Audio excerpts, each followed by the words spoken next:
Relatif, là, on a affaire à du calcul littéral, donc ça ne doit pas vous désarçonner non plus. A égale à moins 2, B égale à 6, donc AB sous-entendu A fois B par convention, donc A fois B, moins 2 fois 6, ça me donne moins 12, produit d'un négatif et d'un positif. Là, il n'y a qu'un seul moins dans cette expression, il y a du A fois B avec un seul moins, donc c'est l'opposé de AB, l'opposé de moins 12, c'est 12. Peu importe où se situe le moins, il n'y en a qu'un seul, ça ne change rien. Encore une fois, qu'il multiplie le B ou le A, de toute façon, regardez bien. Lorsque vous avez A moins B, ça signifie A fois, donc le moins 1, c'est moins 1 qui multiplie B, qui est égal à la même chose que moins 1 fois A fois B. La multiplication, elle est commutative. 2 fois 3, c'est pareil que 3 fois 2. Et donc, c'est la même chose que moins A, si vous voulez l'écrire comme ça, B. Donc, ça ne change rien, il n'y a qu'un seul moins. Donc, 12.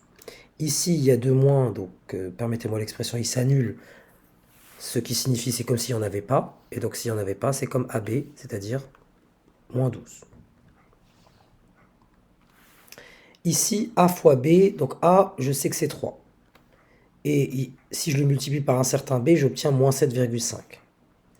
C'est 2,5 fois, parce que 2 fois 3, c'est 6. Et la moitié de 3, c'est 1,5. Donc ça donne bien 7,5. Sauf que là, c'est moins 7,5. Donc ça va être moins 2,5.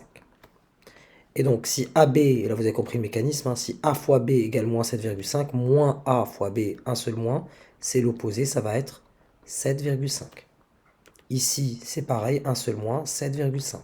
Un seul moins, 7,5. Lorsqu'il y a deux moins, ils s'annulent. Et donc, ça me redonne mon AB, donc moins 7,5. Ici, il y a un nombre qui, lorsqu'il multiplie B, son opposé, donc lorsque son opposé multiplie B, ça me donne moins 10.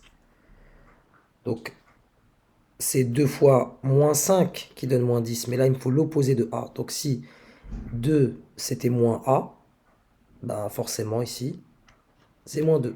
Et moins 2 fois moins 5, ça me donne 10. Vous aurez pu dire aussi que ici, son opposé, c'est 10. Et du coup, quel nombre dois-je multiplier moins 5 pour obtenir 10? Ben, c'est moins 2. Et là, même logique. Un seul moins, ça reste comme moins AB, ou peu importe où se balade le moins. Moins 10. Et ici, 10. Les deux moins s'annulent. Ici, encore une fois, je vous rappelle que moins A fois moins B, c'est la même chose que A fois B. On peut le prouver d'ailleurs. Vous avez moins A fois moins B.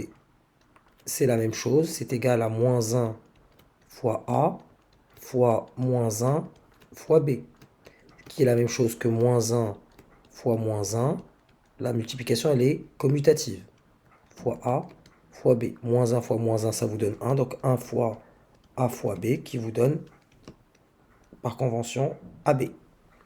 Donc si là vous avez 40, là aussi c'est 40. Et forcément, si c'est 40 là, quel nombre dois-je multiplier par 8 pour obtenir 40? C'est 5. Même logique, AB égale 40, donc moins AB, il y a un seul moins, ça c'est l'opposé. Et cela conclut l'exercice.